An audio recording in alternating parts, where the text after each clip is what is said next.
Hello 405th members, YouTube members. I'm just doing a second update video of my Halo Reach Jetpack progress so far.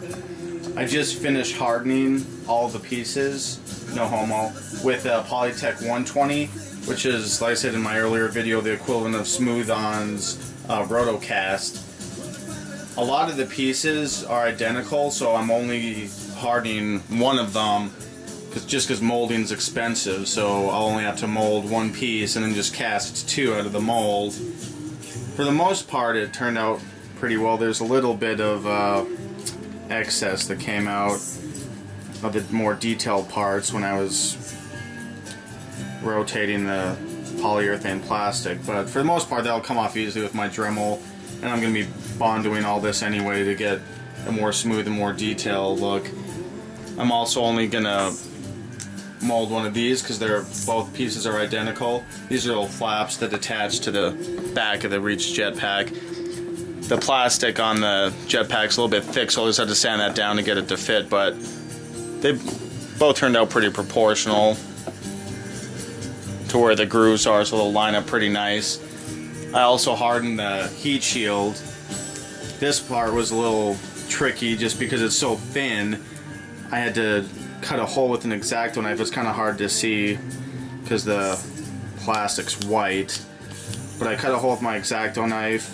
I filled it up all the way on one side, and I cut another hole here, filled it up on this side right below this line, and then I put blue painter's tape over it after I filled the kind of horseshoe part, and then it hardened all the way through. It's just a little bit flimsy, as you see, so I might run into problems bondoing the inner part and the outer part of the curve. I think I'm just going to get a piece of PVC pipe and cut and put in between just to secure while I'm bondoing before I mold it.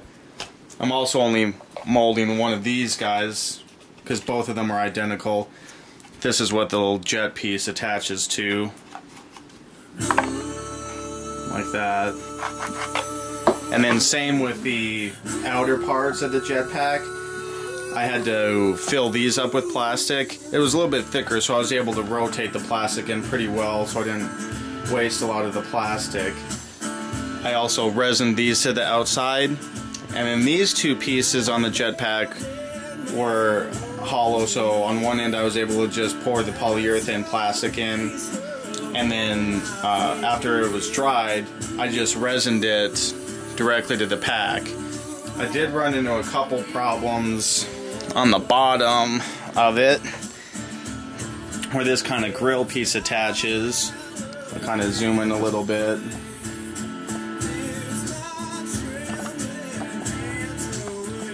You can see on this part it was a huge hole, a huge gap where there was no folds or anything, so I just took blue painter's tape, attached it to the top and the bottom so it was kind of still curved, and that way when I rotated the plastic in it, after it dried I just peeled the tape off and it filled it in pretty nice. It worked pretty well, so I won't have to do too much Bondo work in that area. Sorry, it's a little bit blurry.